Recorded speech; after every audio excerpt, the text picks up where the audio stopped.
Bismillahirrahmanirrahim. Assalamualaikum warahmatullahi wabarakatuh. Alhamdulillahirabbil alamin. Shalatu wassalamu ala asyrofil anbiya'i wal mursalin sayyidina wa maulana Muhammadin wa ala alihi wa sahbihi ajma'in. Rabbi syrah li sadri wa yassir li amri wahlul 'uqdatam min lisani yafqahu qawli amma ba'du. Baiklah, untuk pertemuan yang kedua kita yang sudah tertunda kemarin, kita akan membahas tentang satu kaidah yang menjadi pembuka dalam pembahasan tentang fikih muamalat. Yaitu berbunyi al-aslu fil muamalat as-sihah wa fil uqud al-luzum. Ada beberapa redaksi yang berbeda yang bunyi atau yang maknanya itu sama dengan kaidah ini, yaitu al-aslu fil muamalat al-ibahah. Nah, yang kita bahas di sini, redaksi yang kita gunakan adalah al-aslu fil muamalat as-sihah wa fil uqud al-luzum. Kita coba bahas satu-satu dari kata makna yang terkandung dalam kaidah ini. Al-aslu berarti hukum asal atau hukum dasarnya. Kemudian as-sihah di sini bermakna sah. Wa fil uqud, uqud itu adalah jamak dari kata akdun atau artinya adalah akad. Al-luzum di sini bermakna mengikat, yaitu tidak boleh ditarik kembali pernyataan atau hukum tersebut tidak boleh kembali ke hukum asal semulanya lagi. Misalnya dalam transaksi sudah bilang udah deal, udah beli, udah selesai akad tersebut, kemudian dia rujuk atau kembali minta dibatalkan, padahal akadnya itu sudah sah dan tidak ada sebab-sebab lain yang membatalkan akad tersebut. Maka itu yang disebut dengan luzum atau sudah mengikat.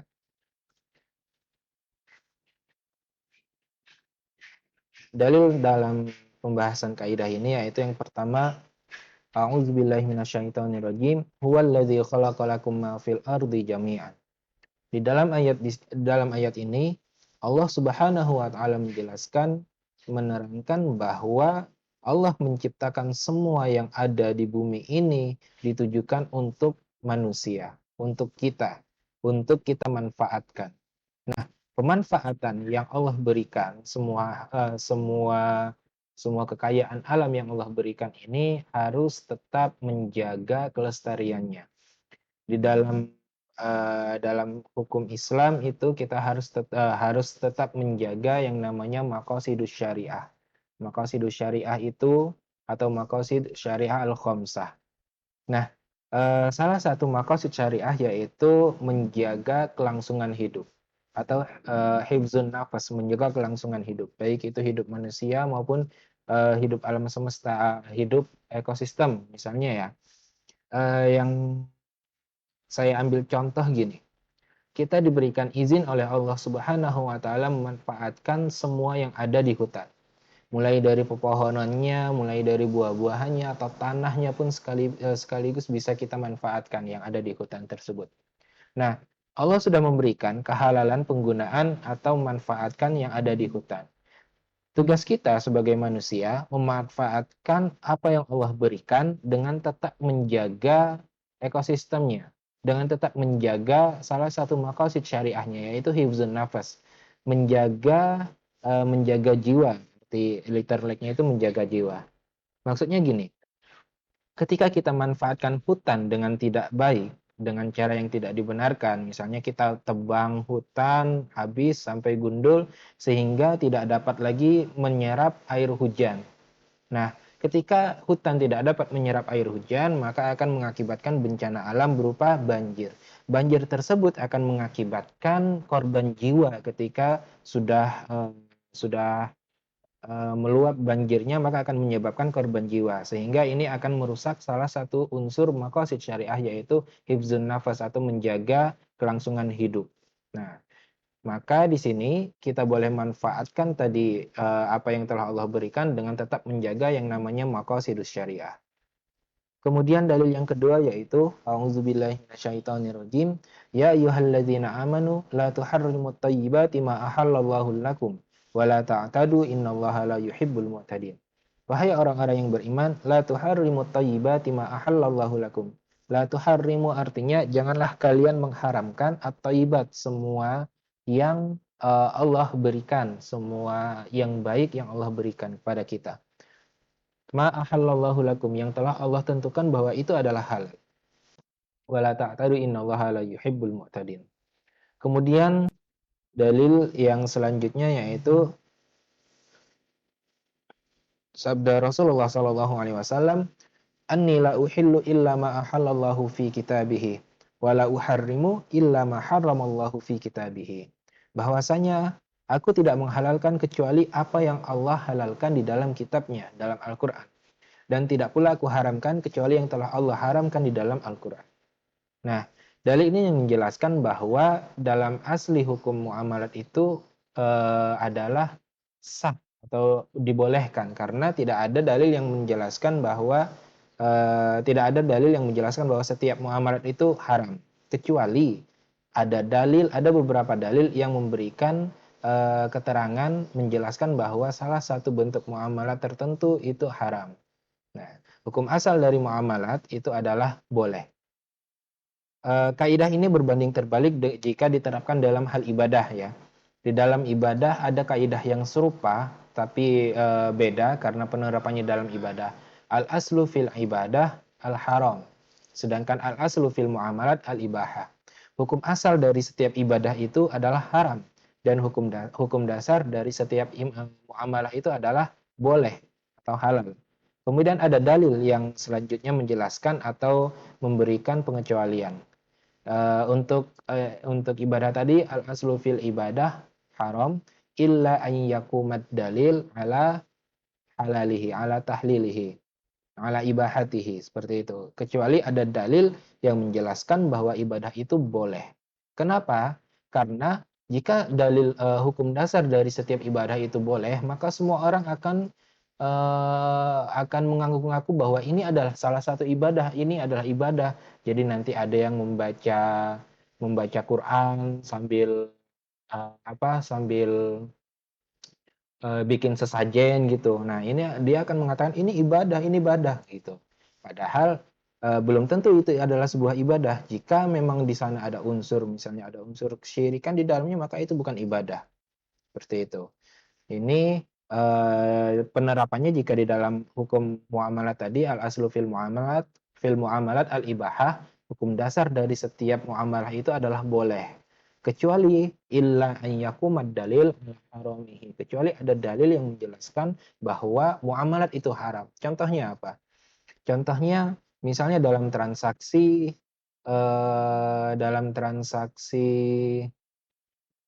riba gitu ya. Dalam riba itu ada proses untuk pengharaman riba, sama seperti proses untuk pengharaman minum alkohol. Nah, eh, sebelumnya riba ini diterapkan pada masa jahiliyah dan itu dibolehkan sehingga ketika datang Rasulullah kemudian itu secara perlahan itu diharamkan. Dari menjelaskan bahwa riba itu tidak baik, kemudian sampai riba itu dianalogikan dengan sesuatu yang buruk seperti itu. Faktor-faktor yang menyebabkan larangan dalam transaksi. Pembahasan tentang kaidah ini kita akan membahas tentang faktor-faktor yang menyebabkan transaksi tersebut terlarang. Ada transaksi tertentu yang dilarang. Yang menyebabkan dari transaksi itu dilarang yaitu bisa diakibatkan faktor objeknya yang haram, atau sifat akadnya yang haram, atau akadnya yang tidak sempurna. Nah, kalau dari faktor pertama yaitu objeknya yang haram, ini jelas sekali dapat kita pahami langsung bahwa menjual beli sesuatu yang haram itu jelas hukumnya haram. Contoh jual beli makanan daging babi misalnya atau anjing gitu ya. Atau contohnya mungkin ada yang pernah dengar bahwa dulu pernah masuk dalam berita pembahasan penjualan darah yang sudah dibekukan, kemudian itu dijual. Itu rasanya katanya hampir sama dengan rasa hati, seperti itu. Nah, darah itu adalah sesuatu yang haram, maka itu tidak boleh dikonsumsi. Kemudian faktor yang kedua yaitu sifat akadnya. Sifat akadnya di sini karena bisa saja karena melanggar prinsip muamalah, bisa juga karena di dalamnya itu ada unsur kezaliman, unsur gharar, unsur riba, riswah, atau maisir. Contoh, salah satu contohnya untuk mengandung unsur zalim, zaliman. Transaksi tersebut dikatakan haram jika memang di dalamnya itu ada unsur zalim di dalamnya. Bentuk-bentuk dari unsur zalim itu banyak macamnya. Yang pertama dulu ya, yang berhubungan dengan keridhaan tadi ya, bahwa di dalam muamalah itu dituntut keridhaan dari dua orang yang bertransaksi atau dua orang lebih yang bertransaksi. Jika di dalam transaksi tersebut ada unsur intimidasi atau unsur paksaan, maka itu tidak dalam akadnya itu menjadi cacat. Cacat konsekuensinya boleh untuk difasakh atau untuk dibatalkan. Kemudian bisa jadi karena kesalahan ya, misalnya ada keliruan atau kesalahan dalam barang, misalnya dalam objeknya. Biasanya ini kan di dalam transaksi online, misalnya kita membeli barang sudah kita tentukan bahwa misalnya kita membeli baterai HP dengan seri Xiaomi BN46 contohnya. Tapi ketika dikirim ternyata nyampe barangnya itu ternyata serinya itu BN47. Nah, itu kan tidak sesuai. Sehingga unsur ridho dari dua orang yang bertransaksi ada yang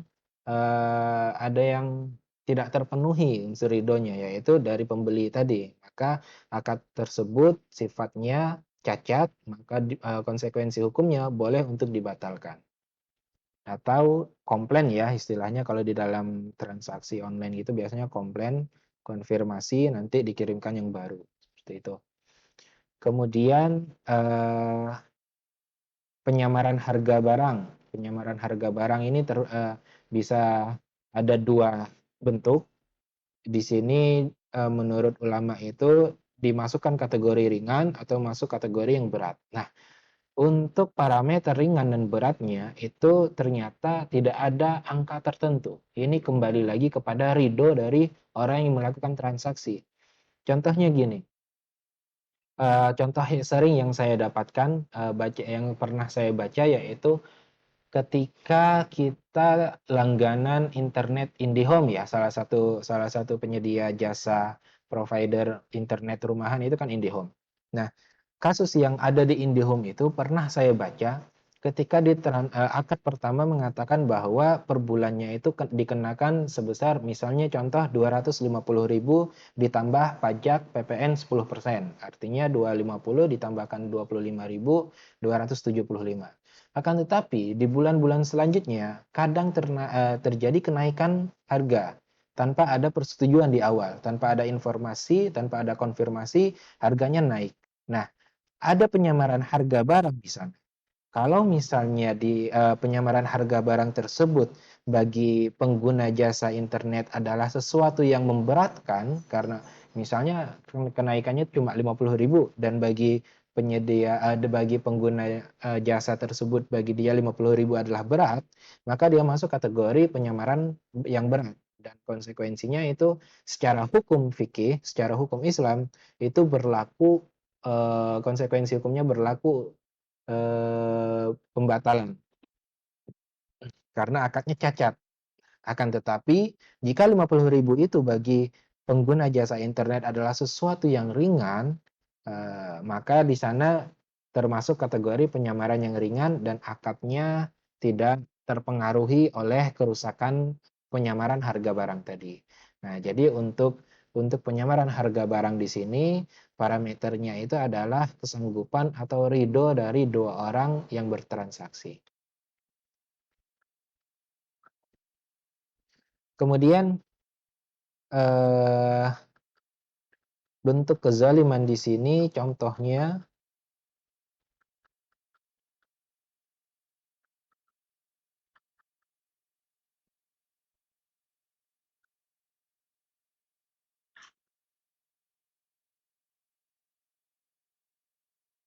bentuk kezaliman yang merusak transaksi di sini yang termasuk pada sifat akadnya, contohnya yaitu al-ghish dan atau atadlis. Ghish di situ artinya kecurangan, berlaku curang, atau tadlis di sana artinya menyembunyikan atau merahasiakan. Yang dimaksud dalam faktor kezaliman di sini yaitu bentuk kecurangan atau bentuk eh, merahasiakan cacat. Biasanya kalau yang berlaku curang ini contoh yang paling mudah kita ambil yaitu ketika kita membeli buah-buahan ya. Buah-buahan dihitung 1 kilo, yang ditampakkan adalah buah-buahan yang segar, yang bagus, tapi ketika diambil ternyata dipilihkan dicampur dengan buah-buahan yang kurang bagus atau bahkan yang busuk.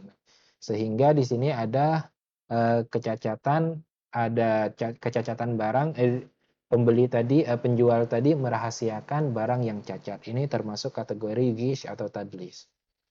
Kemudian unsur kezaliman lainnya yaitu adanya rekayasa pasar dalam demand. Yaitu istilah fikihnya adalah najash. Nah, Rasulullah SAW an bai'in najash. Itu ini hadisnya atau dalilnya bahwa Rasulullah SAW melarang dalam jual beli najash. Jual beli najash ini adalah ketika seorang penjual bekerja sama dengan temannya untuk menaikkan harga barang yang dijual. Contohnya di dalam fikih itu biasanya dalam bentuk lelang. Nah, dalam bentuk lelang itu ketika datang seorang pembeli A, kemudian pembeli B. Pembeli B adalah pembeli yang sudah bekerja sama dengan penjual. Nah, pembeli A menawar barang dengan harga misalnya 500.000 karena dia butuh dan dia ingin beli barang tersebut. Kemudian B, dia pura-pura butuh dan dia menarikkan harga barang. Saya beli dengan harga 600 katanya. Nggak terima. Karena apa? Karena ini barang sudah dicari jauh-jauh keliling. Baru dapatnya di toko ini. Nah, dia naikkan lagi harganya. Dah 700. Naik lagi 800. Nggak mau kalah. Sampai akhirnya harga 1 juta. Yang dari barangnya senilainya hanya 500.000. Kemudian dengan rekayasa tadi dapat menaikkan nilainya menjadi 1 juta. Nah, ini yang dimaksud dengan najas. Kemudian menjual belikan atau menawar barang yang terlebih dahulu dijual. Nah, misalnya tadi antara penjual A dan penjual B. Dari penjual dengan pembeli A dan pembeli B. Pembeli A sudah membeli barang, saya beli dengan harga 10.000. Kemudian si B bilang sudah terjadi transaksi, sudah dibeli, kan tetapi si B datang, ya udah jual ke saya saja, saya beli 15.000, saya berani bayar 15.000. Nah, ini nggak boleh. Kenapa? Karena akad dari A dan penjual tadi itu sudah terbentuk dan itu sudah mengikat. Tidak boleh dilakukan pembatalan sepihak kecuali salah satunya itu atau pembeli tadi ridho jika itu dibatalkan. Tapi dalam keadaan seperti ini tentu terjadi pembatalan tadi tidak terbentuk unsur ridhonya. Selanjutnya ihtikar atau menimbun barang. Ihtikar atau menimbun barang di sini hanya salah satu unsur zalim yang dilarang dalam transaksi itu adalah ihtikar atau menimbun barang. Ihtikar di sini hanya dapat masuk kategori ihtikar yang haram jika terbentuk atau terpenuhinya dua unsur. Yang pertama, ada unsur sengaja untuk menimbun barang dan ada unsur sengaja untuk menimbun barang dan ada niat untuk menjualnya ketika barang tersebut sudah langka. Unsur kedua yaitu penjualan ketika masuk masa langka barang tersebut dijual dengan harga lebih dari harga biasanya. Ini tidak boleh, ini dilarang juga. Ada ihtikar yang dibolehkan, yaitu ihtikar yang memang dimanfaatkan atau bertujuan untuk menjaga kestabilan harga. Ini yang biasanya dilakukan oleh Bulog ketika membeli beras dari para petani, ditimbun di gudang sampai nanti ketika masuk masa langka atau musim kemarau misalnya ya. Atau masa ketika padi tersebut atau beras tersebut sudah jarang ditemukan di pasaran.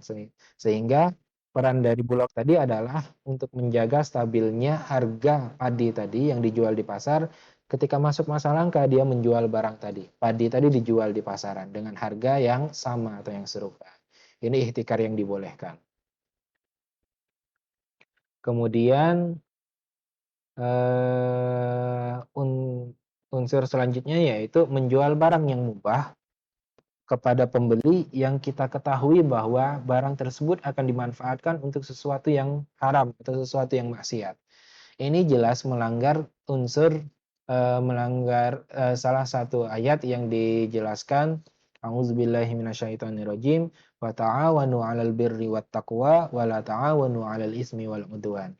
Tolong menolonglah dalam hal kebaikan dan ketakwaan, dan sebaliknya jangan tolong menolong dalam keburukan atau dalam hal perihal dosa. Nah, jika kita menjual barang yang memang barang tersebut mubah dan halal, akan tetapi kita tahu bahwa barang tersebut akan dimanfaatkan untuk sesuatu yang haram, maka itu hukumnya haram. Itu tidak boleh. Transaksi tersebut dilarang oleh fikih secara hukum. Contohnya, saya mempunyai perkebunan anggur. Anggur tersebut hasilnya saya jual kepada perusahaan dengan harga yang lumayan dibandingkan saya jual ke pasaran. Saya jual ke perusahaan, jika saya tahu bahwa perusahaan tersebut mengolah anggur tadi menjadi alkohol, maka hukumnya haram. Akan tetapi, jika saya tidak tahu bahwa barang tersebut dimanfaatkan untuk membuat alkohol, maka itu boleh-boleh saja, sah saja. Tapi perlu diketahui bahwa kita sebagai produsen atau orang yang memiliki usaha, tentu kita harus mengetahui kemana eh, apa kemana muara dari barang yang kita jual tadi. Apakah benar-benar dimanfaatkan untuk yang baik atau yang buruk? Terutama anggur tadi, anggur kan sangat rentan sekali jika salah digunakan atau dimanfaatkan untuk pembuatan alkohol kan menjadi haram. Kita akan menjadi menerima imbasnya. Maka kita yang menjual pun juga harus tahu akan dimanfaatkan untuk apa barang yang kita jual. Agar transaksi yang terbentuk, usaha kita pun menjadi berkah. Faktor yang kedua, selain faktor adanya unsur goror, unsur kezaliman tadi, adanya unsur goror juga. Unsur goror itu adalah adanya bahaya atau penipuan. Kemudian faktor ketiga, contohnya ada jika transaksi tersebut mengandung unsur ribanya juga dilarang. Kemudian jika dia mengandung unsur riswah atau suap menyuap pun juga dilarang.